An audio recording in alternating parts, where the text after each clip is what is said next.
wear their finest clothes and adornments to symbolize their status. Animal sacrifices of carabaos and pigs are butchered for food and pahing sharing.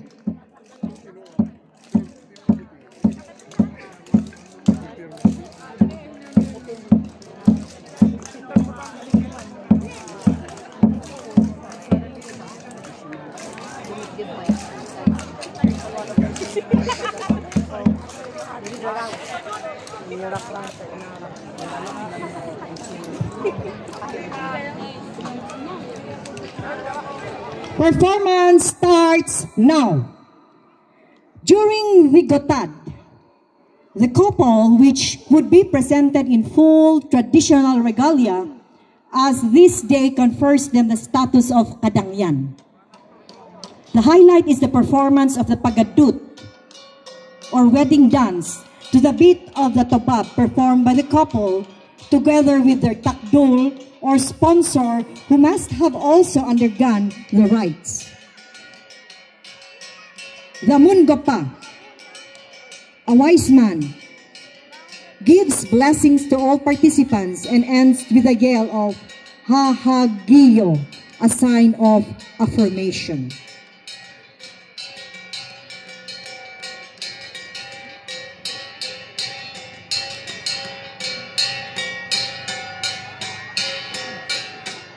Ate ni Hani.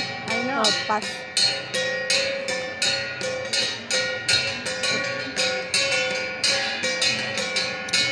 In recognition to all those who have undergone prestige rites of Kolot, Balihong, Uyaoy, Himagabi, an exclusive dance of the Pagadut is showcased. The above activities are all under the auspices of a Mumbaki, who received and was ordained to perform these rites. Aha.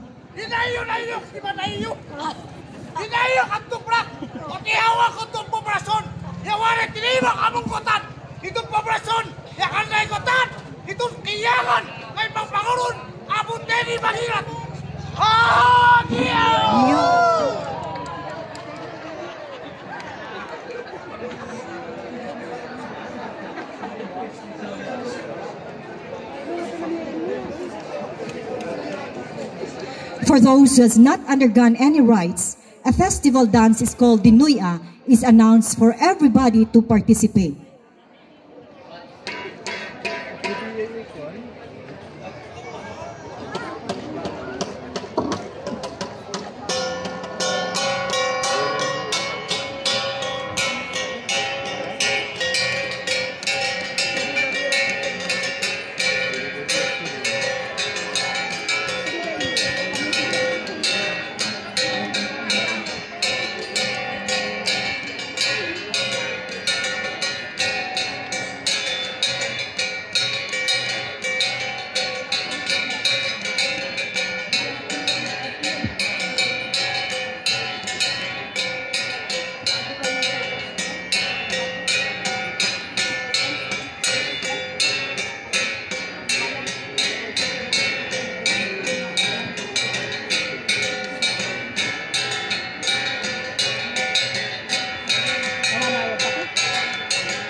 Thank